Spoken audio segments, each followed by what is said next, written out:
HMPV virus की शुरुआती जांच के मुताबिक ये बच्चों पर तेजी से अटैक कर रहा है। 2 महीने से लेकर 9 महीने तक के बच्चे इसका शिकार हो रहे हैं। क्यों ये वायरस बच्चों पर अटैक कर रहा है और कैसे करे बचाव, चलिए जानते हैं मैक्स हॉस्पिटल के सीनियर बाल रोग विशेषज्ञ से। ये भी डर फैल गया है कि क्या बच्चों पे ज्यादा अटैक करता है HMPV? अगर करता है तो कैसे करे बचाव? HMPV कोई नया वायरस नहीं है। ये पहले से ही जब इस किस्म के सीजनल चेंजेस होते हैं तो ये वायरस एक्टिव रहते हैं। जो छोटे बच्चे हैं वो सबसे वल्नरेबल एज ग्रुप में माने जाते हैं, या एक्सट्रीम्स ऑफ एज 70 साल के ऊपर जो एल्डर्स हैं जिनको रेस्पिरेटरी इन्फेक्शन, दमा वगैरह है उनको, या 2 साल से नीचे के बच्चे को जिनको बार बार जो है चेस्ट इन्फेक्शन होना स्वाभाविक है और उनकी सांस की नलियाँ चौड़ी नहीं होती हैं, इस वजह से जो है उनको जल्दी असर दिखाता है और निमोनिया बन जाता है। कॉमन मैन लैंग्वेज में जिसको कहते हैं पसली चलती है, बच्चे को तकलीफ़ होती है, खांसी बहुत ज़्यादा होता है, फीड नहीं ले पाता बच्चा। तो ये वायरस कोई नया नहीं है। इस सीज़न में देखा गया कि ये पर्टिकुलर वायरस थोड़ा ज़्यादा एक्टिव है और इस किस्म के केसेस आने लगे हैं अस्पतालों में। सर, किस तरह के सिम्टम्स होते हैं, कैसे पहचाने कि बच्चे को यही दिक्कत है? स्पेसिफिक सिम्टम इसके अंदर कोई अलग नहीं होता और वायरस के मुकाबले। जिस तरीके से ज़ुकाम खांसी होती है, शुरुआत वहीं से होती है, हल्का फुल्का बुखार हो सकता है और बच्चे को जो है बेचैनी ज़्यादा होती है और इसके अंदर कई बार बुखार बहुत तेज़ हो जाता है बच्चों को, लेकिन लंग्स को अफेक्ट ज़रूर करता है ये, जिसकी वजह से सांस में तकलीफ़ होना, पसली चलना, फीड ना ले पाना, बेचैनी और सुस्ती हो सकती है बच्चों में। सर, अभी तक जैसे शुरुआती दौर में 2 महीने के बच्चे में भी पाया गया HMPV, क्या ये नवजात में भी पाया जा सकता है, जैसे न्यूबॉर्न बिल्कुल 1 महीने का 1 दिन का बच्चा? वेरी अनलाइकली, लेकिन वर्टिकल ट्रांसमिशन बोलते हैं हम लोग इसको, कि मदर से बच्चे को आ सकता है। जी सर, इसमें बचाव कैसे करें, अपने बच्चों की देखभाल कैसे करें?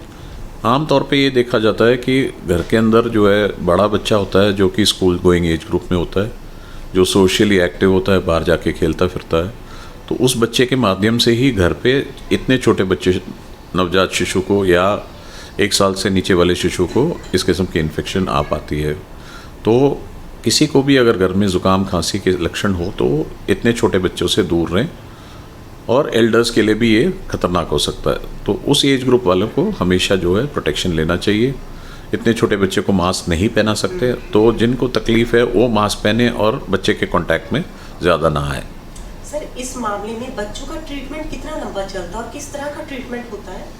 ये आमतौर पे बाकी वायरस की तरह ही बिहेव करता है। 7 से 10 दिन का इसका कोर्स होता है, एक्यूट फेज जो बोलते हैं। लेकिन HMPV वायरस के अंदर ये चीज़ देखा गया है कि खांसी थोड़ी लंबी चलती है, जिसकी वजह से बच्चा फीड लेने में दिक्कत करता है और खांस के कई बार उल्टी कर देता है। तो खांसी इसमें थोड़ा लंबा समय लेता है और वायरसेस के मुकाबले, तो ये थोड़ी सी पहचानने वाली चीज़ भी है और इलाज लायक भी है, क्योंकि इसके चलते हुए बच्चे के फीडिंग और ग्रोथ पे असर पड़ता है। जी सर, मेरा आखिरी सवाल, क्या कोविड-19 जितना ही घातक है HMPV? घातक उतना नहीं है, लेकिन फैलाव उससे ज़्यादा तेज है।